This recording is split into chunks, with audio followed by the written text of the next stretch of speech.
Bem-vindas, bem-vindos ao Federacast, Complexidades do Federalismo, um podcast informativo produzido pela disciplina Federalismo, Consórcios e Negócios Públicos. Este é o primeiro produto tecnológico vinculado ao programa de pós-graduação em Direito e Desenvolvimento na Amazônia, do Instituto de Ciências Jurídicas da Universidade Federal do Pará. Bem-vindos ao Federalcast, Complexidades do Federalismo, um podcast informativo do Programa de Pós-Graduação em Direito e Desenvolvimento na Amazônia, do Instituto de Ciências Jurídicas da Universidade Federal do Pará, um produto tecnológico coordenado pela professora Eliana Franco. Eu sou Rondson Souza, mestrando deste programa, e venho apresentar a primeira parte do episódio 3, que trata da Lei Complementar número 194, publicada em 23 de junho de 2022, e seus efeitos sobre o Pacto Federativo disposto na Constituição Federal Brasileira de 1988.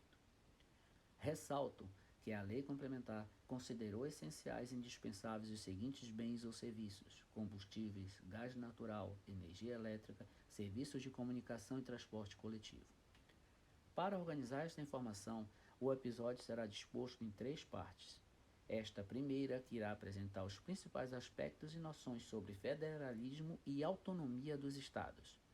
Em seguida, será apresentada na segunda parte a Lei Complementar e suas principais alterações que atingiram a tributação dos Estados. Por fim, na terceira parte, será apresentado como essa lei afeta o federalismo e a autonomia financeira dos Estados, em específico, o Pará. Para a fundamentação teórica desta primeira parte, foi utilizado os artigos dos Procuradores-Gerais dos Estados Paola Aires Lima e Paulo Sérgio Rosso, publicados no livro O Federalismo na Visão dos Estados, organizado pelo Colégio Nacional de Procuradores dos Estados e do Distrito Federal em homenagem aos 30 anos da Constituição Federal de 1988. O federalismo é caracterizado como uma forma de organização dos Estados, existindo entes federados denominados de Estados-membros, dotados de autonomia política, tributária, administrativa e financeira, aliados a um único governo central e considerados dessa forma não independentes, sendo que estas competências são regidas por uma Constituição. Conforme Paola Lima, é possível dizer que federação significa um modo pelo qual o Estado faz a sua distribuição espacial do poder político, permitindo o exercício do poder político por diferentes entes em um mesmo território, que juntos formam um Estado federal soberano.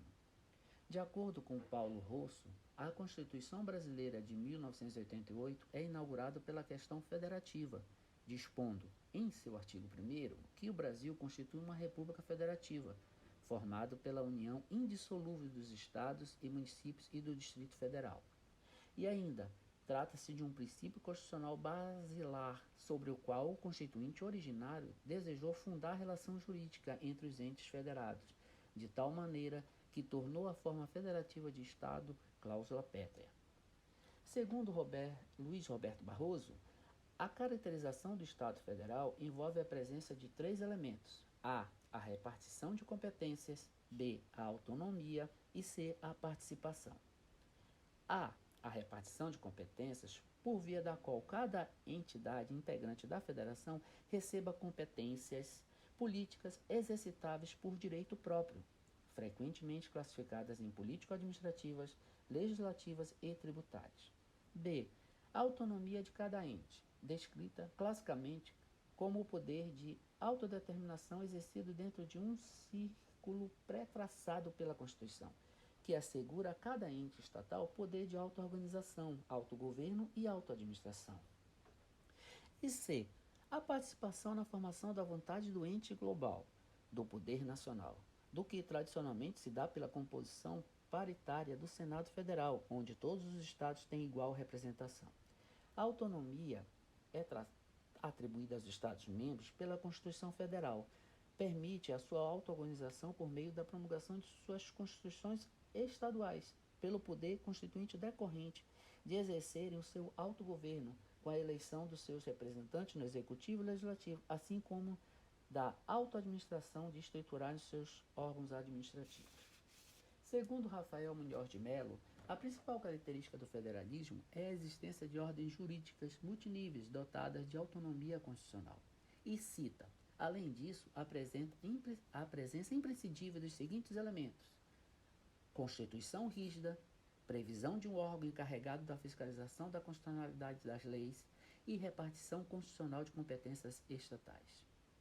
Rosso conclui que, atualmente, além dos Estados Unidos e Brasil, estão constituídos como federação a Argentina, Rússia, México, Canadá e Alemanha, além de muitos outros países.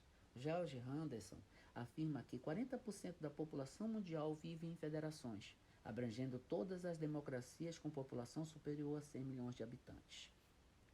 Entretanto, no caso brasileiro, a Constituição Federal de 1988, embora seja considerada vanguardista em diversos aspectos, tendo inclusive elevado os municípios à condição de entes integrantes da federação, sofre sérias críticas por apresentar um rol elevado de competências à União, limitando e condicionando os estados à boa vontade política e dependência financeira do poder central. Depois de abordadas as noções de federalismo e autonomia, seguimos para a segunda parte do episódio, que trará detalhes da Lei Complementar número 194 e suas principais alterações que atingiram a tributação dos estados. Aguardamos por vocês. Obrigado, Ronson, pela explicação sobre o federalismo. Agora, eu, Leandro Lima, vou apresentar a segunda parte do podcast, episódio O que é a Lei Complementar 194 de 2022. A Lei Complementar 194 de 2022 trouxe importantes mudanças no Código Tributário Nacional e na Lei Candir. Essa lei foi aprovada este ano e limitou a cobrança do ICMS sobre produtos e serviços essenciais à alíquota interna de cada estado. Sendo assim, foi introduzido o artigo 18A ao Código Tributário Nacional. Segundo esse artigo, são mercadorias e serviços essenciais os combustíveis, o gás natural, a energia elétrica, as comunicações e o transporte coletivo. Essa lei complementar vedou, igualmente, em relação aos combustíveis definidos como bem essencial, a fixação de alíquota maior que aquela incidente sobre as operações em geral, facultando aos estados a redução de alíquota em patamares menores, sendo assim, atingindo a autonomia dos estados. É precisamente neste contexto que o autor Henry Tillberry constata que o sentido da essencialidade alcança aquelas necessidades que são indispensáveis por natureza, como também aqueles bens que, conforme a opinião estabelecida de decência, não deviam faltar aos mais humildes. Assim, o conceito da essencialidade vincula-se ao mínimo de vida, não devendo ninguém ficar abaixo de tal padrão. Sendo assim, é possível observar que houve invasão de competência da União em relação aos estados, porque as fixações de alíquotas não estão sob reserva de lei complementar, como acontece com a base de cálculo prevista no artigo 146, inciso 3 da Constituição Federal. Precisamente, a lei complementar não fixou a alíquota do ICMS, mas legislou em linha de interpretação do inciso 3 do parágrafo 2º do artigo 155 da Constituição Federal, que diz que o ICMS poderá ser seletivo em função da essencialidade das mercadorias e dos serviços. Vedou-se a tributação daqueles produtos ditos como essenciais, com alíquotas maiores do que os incidentes sobre produtos em geral, não essenciais. Aliás, é intuitivo que combustíveis, energia elétrica e comunicações são bens essenciais na sociedade contemporânea. Assim, o teor do artigo 18A, acrescido ao Código Tributário Nacional, foi repetido na Lei Complementar número 87 de 96, mediante o acréscimo do artigo 32A, reafirmando a sua natureza de lei complementar dessa norma. A aplicação da norma é imediata, porém, os governadores ingressaram com uma ação direta de inconstitucionalidade, pedindo à Corte Suprema que afastasse a vigência da lei complementar. Sobre esse aspecto dos impactos do federalismo fiscal, passa a palavra ao nosso caro amigo Daniel. Obrigado, Leandro, pela explicação a respeito da Lei Complementar 194. E nessa terceira parte do nosso episódio, eu, Daniel Maia, vou apresentar a vocês como essa lei afeta o federalismo e a autonomia financeira dos estados, em específico o nosso estado, o Pará. Como bem explicado anteriormente, a Lei Complementar 194 alterou tanto o Código Tributário Nacional como a Lei Complementar 87 de 96, a Lei Candir, e teve como uma de suas justificativas a decisão dada em recurso extraordinário, com repercussão geral reconhecida, o tema 745 do Supremo Tribunal Federal, aonde foi assentada a tese de que a adoção da seletividade pelos Estados Federados impõe a obrigatoriedade de não existir alíquotas superiores aplicáveis à energia elétrica e aos serviços de telecomunicações, quando em comparação com a alíquota geral. Porém, a decisão teve modulação de efeitos para janeiro de 2024.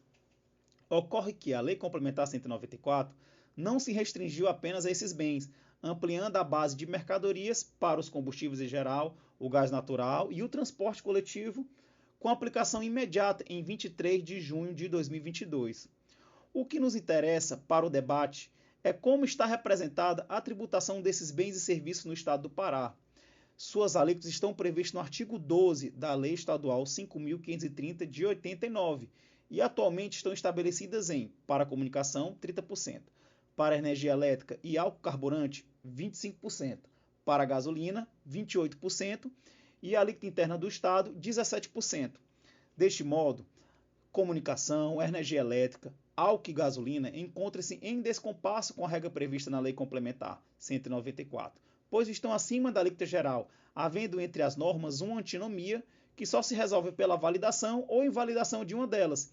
E essa validação e invalidação é onde o conflito federativo, no que tange a autonomia financeira orçamentária, ganha o seu palco no Supremo Tribunal Federal, por meio da ADI 71 de 95.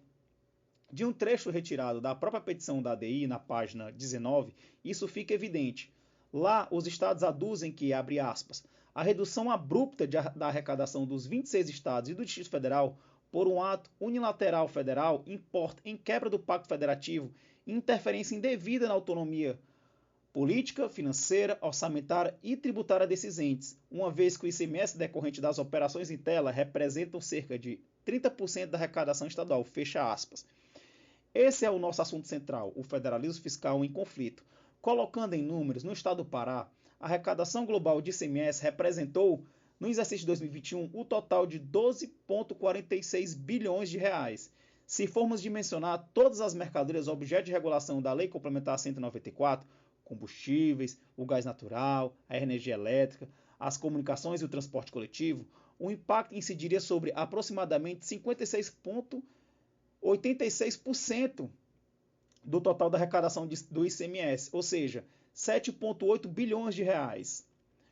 Porém, como retribuição a esse problema, a lei complementar deve compensar os estados mediante o abate de dívidas com a União. E sobre isso, o professor Fernando Facuri Scaff, em artigo escrito em 13 de junho de 2022 para o site Conju, aduz que, abre aspas, não há dúvidas de que o impacto fiscal nos estados será gigantesco, pois trocar arrecadação por pagamento de dívida não gera necessariamente dinheiro no caixa para custear educação, saúde e segurança pública, três das principais políticas públicas a cargo desses entes federados. Não obstante o prejuízo orçamentário, a Lei Complementar 194 de 2022 ainda interfere na autonomia tributária dos estados, ao estabelecer um limite de alíquota de um imposto estadual, o ICMS, sem deter competência para tanto. Isto porquanto, dentre as hipóteses previstas constitucionalmente para a regulação do poder central em matéria de ICMS, destaca-se o estabelecimento de normas gerais, tais como os contribuintes, a subvenção tributária, a não cumulatividade, o local da operação, a base de cálculo, ou a fixação pelo Senado Federal de alíquotas mínimas ou máximas, neste último caso, tão somente para resolver conflitos federativos, o que não se justifica em nenhum desses casos, né? O artigo 155, caput da Constituição Federal de 88, atribuiu competência aos estados e ao Distrito Federal e não à União para legislar a respeito do ICMS em seus territórios. Inclusive, a adoção da técnica da seletividade decorre de uma mera faculdade a ser adotada pelos estados, sendo este inclusive o teor da tese representada no recurso extraordinário, que embasou a criação da lei complementar. aplicáveis aos estados que adotarem a faculdade da seletividade e não quando a União adotar pelos estados a seletividade em suas tributações. E quando estamos falando de competência tributária, estamos falando de autonomia tributária, e como já explanado, é uma das facetas do nosso federalismo. Nesse sentido, podemos citar Marcos Abraão, que, ao mencionar Machado, aduz ser a competência tributária o poder impositivo juridicamente delimitado, no qual cada entidade tributante deve se comportar nos limites da parcela do poder que lhe foi atribuída. O mesmo autor ainda aduz que o federalismo fiscal, que é fruto do Pacto Federativo Brasileiro, consiste na distribuição da partilha de recursos e das competências financeiras e tributárias para legislar, fiscalizar e cobrar recursos. Trilhando o mesmo caminho, Alexandre de Moraes alerta que o equilíbrio democrático e republicano no regime federalista depende do bom entendimento e da definição dos deveres e responsabilidades entre os poderes, bem como a fiel observância das competências legislativas, administrativas e tributárias entre os entes federais. Deste modo, a Lei Complementar 194 põe o nosso federalismo em conflito e aguardemos o resultado final da ADI 7195. Assim, caros ouvintes, encerra esse terceiro episódio do nosso FederaCast, Complexidades do Federalismo, agradecendo a todos que nos ouviram, ao programa de pós-graduação PPG-DDA, UFPA, e aos nossos apresentadores. Muitíssimo obrigado.